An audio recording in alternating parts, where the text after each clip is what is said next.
welcome to the Sad Juice yet again. Here we are, and the first thing that I notice is the sweet smell of weed and nuggets. Yeah. Hi, Jeffrey. How are you? Even though I don't need to say hi to you because I picked you up. Oh, bless my soul. Yeah. What's up, Jeffrey? Okay, thank you. Yes. For that wonderful commentary. And I'm going to pass it over to Steve, our weatherman, for the local weather and news. Steve, how are you doing? I'm doing fine. Just chilling here in the middle of the Arizona desert. Heat is hot. It is currently hot outside. Shit be boiling. Well, damn, you don't say. Back to you, Anna. Thank you for that wonderful description of heat and summer. All right, next up is Larry, the sportsman. Hey, Larry, how you doing today? Yes. Well, I'm doing just fine, Anna. Yes, I see. Nothing else going on in the sports world as of today. Super Bowl. I didn't fucking watch the Super Bowl, so I have nothing to say about that. Yeah, that's fine. I mean, like, okay. Did you watch the Super Bowl? Kind of. It was on TV, not my TV. I went to go do my laundry because I like the laundromat. It's very okay. First off, let me tangent out here. Laundromats, I fucking love them. Like, ever since I was a child, I love laundromats. It was just a warm place with TV and arcade games. How could you not like them? Are you talking about the one in Andes? No, I'm talking about a different one. The one that I'm talking about with arcade games and everything is the one that I used to go to when I was smaller. Because, it'd be like that sometimes. But the one that I go to right now is a different one. It doesn't have arcade games, so it's not as sick, but it has a TV. Anyways, they had the TV on there, and I was watching, but not really. So I got snippets here and there of the Super Bowl, and I was like, okay. But then the halftime came on, and I was like, hell yeah, this music fucking rocks, because I like The Weeknd, nice music, good music. Oh, it was The Weeknd for this year? It was The Weeknd for the entirety of the halftime show. There was no other guest, it was just The Weeknd, I think. Oh, but I meant this year is The Weeknd. Yeah. But usually they have it I think they have it split up to 2 performers. I'm not sure if that's correct though. But I know they have more than one. But that was kind of funny in the sense that it was just like one whole person, But let me explain to you what the dealio was with that. So The Weeknd, have you seen posts of him or just whenever he was in the news, did you ever just get a glimpse of that? Funnily enough, no, I didn't. I actually don't follow. I don't follow stuff like that. No. Unless I'm super interested in it, but no, I haven't. Wow. All right. Well, anyways, from the I think beginning or middle of last year, he dropped a few songs. And I can't remember what song started it specifically, but he kind of was building up a story. And this was over the course of a year or a year and a half. I don't remember which one quite, but it was about a year roughly.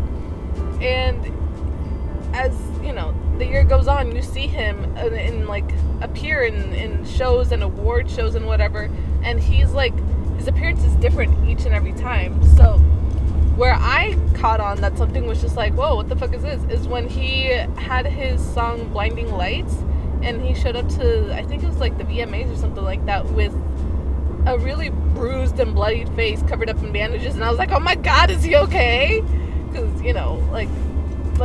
what? I don't know, it just caught me off guard, because I wasn't, You weren't expecting it. I wasn't expecting it, but I also don't, like you, I don't usually, really am super up to date with those sorts of things. So it's when I see it, that's my first time knowing about it or hearing about it or whatever. So I found out about that and I was just like, oh my god, is he okay? And then I searched it up and it was just oh yeah, that's just kind of he was going for that look because of the song that he had, to raise awareness about drunk driving. That was what it was initially, and then it grew into something bigger where suddenly he had like a really Botox and like morphed face, and it looked really sculpted, you know. He looked good, not gonna lie. He looked like handsome Squidward, and I was just like, oh, all right, pop off. You do know handsome Squidward, right? You are cultured, right? Yeah, I mean, of course, but like, I don't see. You're not getting to the. So what was the point of the Botox?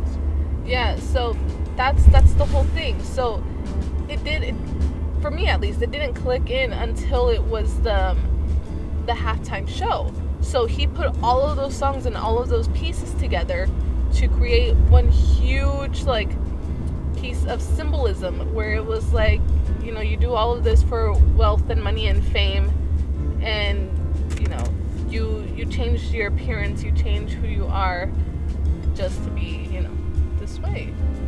Like Hollywood like eats you up and spits you back out, and you end up being completely different or something along the lines of that. And I just thought that was super interesting, super cool, because the only other like band or artist or whatever that I've heard of, or at least my personal experience heard of doing something similar to that, was is 21 Pilots. Like, you know, they have these songs, they have these albums, and there's codes within them, there's a whole story, people try to decipher them, and it was a whole thing that they did for a year. And to see this with The Weeknd, I felt like it was really, really interesting, really cool, because, you know, it's like a puzzle that you build with your listeners or your viewers or whatever, and it creates like a sense of inclusion, but also you just feel so immersed in everything that's going on. You're just like, oh my god. And when you see the final piece come together, it's so crazy, because you see all the hard work that went into this, and on top of that, you see you see the message that they're trying to send, and I think that was incredibly well done on his part. But yeah, that's kind of what happened. That was my only reason for even watching the fucking Super Bowl in the first place, because I do not like sports. I'm not a sports person. I don't keep up with that stuff. I'm like, cool, nice, way to go. Do you remember the score of the Super Bowl, Alex? No, I don't, because I did not watch it at all. Like, I just saw here and there, like maybe like a touchdown or two, but that was it. I don't even know who was playing. I think the Tampa Bay something. Tampa Bay Tampa's. Oh yeah. But yeah, I think that's in Florida. I'm kind of afraid to say that. Tampa Bay. Cheap. Yeah? Wait, it's not in Florida. Oh no, I don't know where Tampa Bay thingies are from. Let's just say it's in Tampa. Alright, it's in Tampa. Anyways, I guess congrats to Tampa for winning. I don't know. Yeah, I feel like people go really nuts over sports, so that's, you know, good job. But you didn't care about the sports. You were just there for the. I was there for the artistic symbolism, yes. For the entertainment. For the entertainment, and boy was I entertained. Oh yes. Do you have any news you'd like to share? What's been going on with your life, with your work? I don't really have news other than like, I know the Super Bowl was a big thing. That was recent, I guess.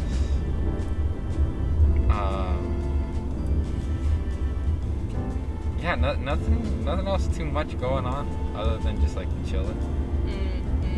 I don't really follow things like how you're following things. Yes. Unless, like I said, I'm really into it. Alright, well, here's a topic that I think you might be able to get into. Taxes, man.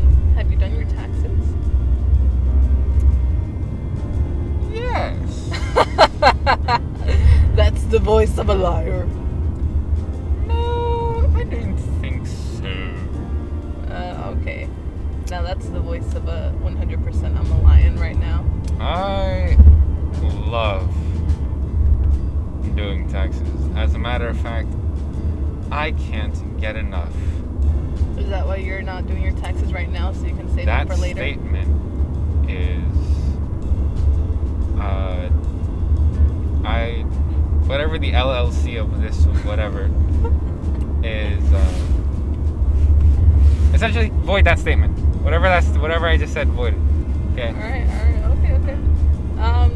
That does not reflect the true feelings and whatever of Sad Juice LLC. Good. So I did my taxes already, and because I decided to be responsible for once and do them early, because usually I would do them just a little bit later. I'd be within the deadline, just a little late. But this year, something within me was just like, yeah, I feel like you should do it now. Because do you ever get that feeling where you're just like, oh, I kind of want to be productive, and most of us just let it go, right? Like we're like, I'll do it tomorrow. But no, I'm trying to get rid of that habit. So I'm like, no, I have like the energy and the will to do it like right now. So I'm gonna stop whatever it is that I'm doing, and I'm gonna do it right now. Which is bad in some cases, but for this it kind of worked. But yeah, I felt very accomplished. Very accomplished that I did my taxes early. Because boy oh boy, had I waited anymore, I probably would have left it for next month. I gotta do mine. Yeah. Like I said, we all put stuff off, and it's not just you or myself. It's everyone else out there in the world. And whoever's listening to this, if you have to do your taxes, go do your damn taxes, child. Is my life deductible on my taxes? You know what? I wish I knew the answer to that. And if it's not, well, I wish it was. Yeah. You ever heard the saying that the only things that are certain are death and taxes? The only things in life that are certain are death and taxes. I didn't until now. And you know what? That's really sad. Basically, what they're trying to say is that no matter what happens, the only two constants is that number one, you're gonna die, and number two, you're gonna have to do your taxes. Yeah, I love that any time that, okay, so there's like these, sometimes in college or school applications or whatever, or for jobs or, I don't know, mortgages, whatever. Sometimes it'll have this option for like, are you going to file your taxes? And it's like, file, not going to file, or has not filed. It's the options there make it seem like you will file or else, File will be terminated. That's basically it. I was reading this comic last night on my phone, and it was called I think it's called Luff, like Luff, and the premise of that is that basically the government kind of finds your match based off of your fingerprints, and whatever score you get there, like whatever score match that you get, it'll determine how well you do in life. And so I kind of forgot where I was going with this, but it had something to do with what I had just said. Bruh, my fucking score would be so goddamn low. Well, it'd be in the negatives. Well, but it's not up to what you think it would be. It's up to scientific data and research because of your fingerprints. So they look for the people that are most highly likely to have, I think it's similar fingerprints to you. I'm going to break those laws of science. Break the laws of physics or whatever. I see. My fingerprints are so fucked. Or I'm so fucked with the fingerprints I have. Well, is it just because you have calluses on them? Bro, what if you didn't have fingerprints though? What the fuck does that mean? You can't match with nobody? Yes. Oh, that's sad. And I think if you come from a different country and they don't have you in the database, then that goes for you as well. You're not allowed to find love. Yeah, you're not. I think you're dead ass not allowed to use love legally because you're not in the system, so they can't find you. So it's gotta use good old lefty and righty. What the fuck? Yeah. That's kind of upsetting. Well, you know what? You live and you learn. Wait, what if you love somebody, but then your fingerprints say that you fucks with another person? Okay, so that's the thing in the comic. So it has a couple. So this girl, she has a very high percentage match with two people, which is the first time that has ever happened. Because usually it's like a one-on-one match, like completely, like they match you up like that. But this girl has two, and so one of the families of one of her persons or whatever, they have like a 15% fingerprint match, which is the lowest of the low. But you know, they're happy, they're in love. It's just, you can, I guess, pair up with someone like that. However, it'll impact how you live, how much money you earn, income, and everything of the sorts. So they basically live in poverty because of their low match. It's basically like having a low credit score. That's how you can think of it. You know, there was an animation. There's like a there's an animation that's very, very similar, I think, in a way. Oh, was that it? Oh yeah, no.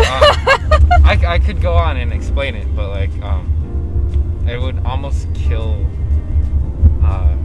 the meaning behind it, because I think that the meaning is really beautiful in a way. But it's a very basic meaning. Yeah. If I had to summarize it, it was like there was a society where everybody was given a number. You were only really supposed to match with your number, and if your number was 0, right? Higher numbers meant that you were placed better in society, right? And if you matched up, and you could only really match up with like people of those same numbers, right? And there were people, it started from 0 and went up to, I don't remember how high. But if you were a 0, you weren't allowed to love anybody, you weren't allowed to be, essentially, you were dead in society. Nobody saw you as anything. If you were a 0, you were homeless, you were starving, you were fighting for your life. Nobody loved you, nobody cared about you. Zeros didn't care about zeros, and nobody else cared about you if you were born a 0. So there was a lady 0 and a man 0 who loved each other, and eventually she got pregnant and had a child, right? But all of the other numbers were really trying to fucking essentially abort the child, because they were like, zeros aren't allowed to love, zeros can't marry zeros, nobody can be with a 0. A 0 is a 0, nothing more, nothing less. Just a 0. Fucking get out of society. They don't belong here. Like, they were seen as a disease almost. And when they saw them trying to multiply, they were like, oh, fuck. That's bad. We don't need more zeros or whatever. But in the end, they had a child that was essentially like top tier. Like, if you had a loot, if you were opening up loot boxes, this would be like a legendary tier 5 type unboxing. Yes. But like, they had a kid, and like it came out as like the most powerful top tier whatever. See, I really enjoy movies, shows, books, whatever that have that sort of premise there. That's just like, it's not that underdogs will always win, but it's that in circumstances that are like where everything is opposed to you, you know, you will come out on top, and not via yourself, via someone else who just feels like truly, like, I don't know. The sense of justice there really speaks to me, you know. I see it as justice just because, you know, I feel like the parents, they deserved more for, you know, because love is not something that you can really measure by all, you know. Bet. Nah. I can measure. Alright, go ahead. Tell me your measurements. Fucking money. Money makes the world go round. But is that how you measure love? That's how you fucking measure that shit. Is that how you measure that? I'm not asking how people... Oh, okay. How I measure love? Yes. Okay, then it's a little split. Because I can measure it so many different ways in the way that I would measure it. Money, of course, would be one way that I could measure it, and that I probably sort of do measure it. Also, it's I guess body language. Yeah, and I mean that also goes into your love language too, doesn't it? I mean, in a way, but I'm thinking more of like, I'm down to like stab myself if it meant the other person lived happy. So like self-sacrifice almost? Yeah, sacrifice. How much you're willing to. that's how I also sort of measure it. The more you sacrifice, the more that you love them. If you are willing to sacrifice everything and more, then that just means you're willing to give 110%. Right? That's essentially statistics, or that's my statistics. Like, an arm for me is about 10%, so that's 20%, and then legs also 10, so that's 40%. Body would be at 20, so that's 60, and then the head, or like neck up, that just count for the rest of it. So I see. So you got the big brains up there. Yeah, because like the brains really controls the whole operation. So I guess if you're willing to give up like your brains, like your thoughts and everything that makes you an individual personalized person, right, then you're giving up everything. And in my version of statistics, in comparison to body and body language or whatever, that's solid. Like you're 100% down for that person. But if you're willing to give up like half an arm, a leg, and then half of your torso, and then a quarter of your head, right? If you just portion out those percentages like how I just did, in comparison to the portions that you're cutting out, then you could still do statistics and like percentages that way. Yeah. So that's just like an easy way for me to measure it. I see. Well, so in a way I can measure it. I mean, I guess you're not wrong, but you're also not right. No. So go ahead and tell me how I'm wrong, Anna. Go ahead and tell me how I'm wrong about this whole fictitious statement that we both made up about measuring love. Yes, well, let me go ahead and tell you. So I feel like love is just one of those feelings that you can't measure. It's cliche, but yes, you really can't measure, because it's kind of like a feeling that overcomes you with like a lot of warmth and joy, and you just there's a lot of more depth to it than measuring can really ever do. Clearly, Anna, I just measured it. You measured it, but there's more depth to that than what you think there is, I feel like. What the fuck, dude? If everything is controlled by your head and you're giving up your brain space, then you're giving up everything. You're using those feelings that you feel with that noggin of yours, and that's 100% of you as a person. Well, I think it also comes from feelings. It's feelings. Your are brain something controls that you your feelings. Well, if you're giving up your brain, then you're giving up your feelings to them, so you can measure your feelings. Heart, because you are logical and I am not. Excuse you. Your brain controls those feelings. Your heart just pumps the blood. Your brain controls your fucking heart. No. And if your brain says that it wants to pump more blood through your system because whatever, then it's going to force your heart to push more blood through there. Listen, sure. Scientifically speaking, you can measure love, but I believe that love is not something that you can ever fully measure, because love is something that takes you deeper and deeper each time. When you think you loved a person, or when you think you're like the max in love that you can be, there's always another layer that you can go deeper into, and it just keeps going. And you want to say you can measure it, but I feel love goes into various levels. The deeper it goes, right? The deeper love goes and the bigger it gets. All you have to do is just put it all into proportion. So if a quarter of your brain was 25% of the love that you have, right?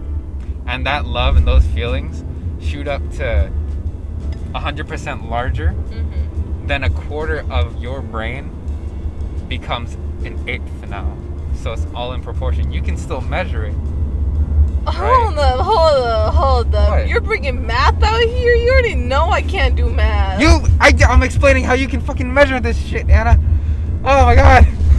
I'm trying to explain the case of yes, you can measure it. Shit's in proportions. You can proportion your love as far as how large your feelings are. I'm fighting for my case. And you're trying to shoot me down because I'm fucking doing math?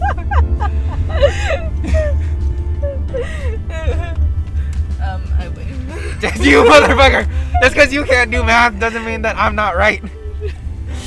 Ah.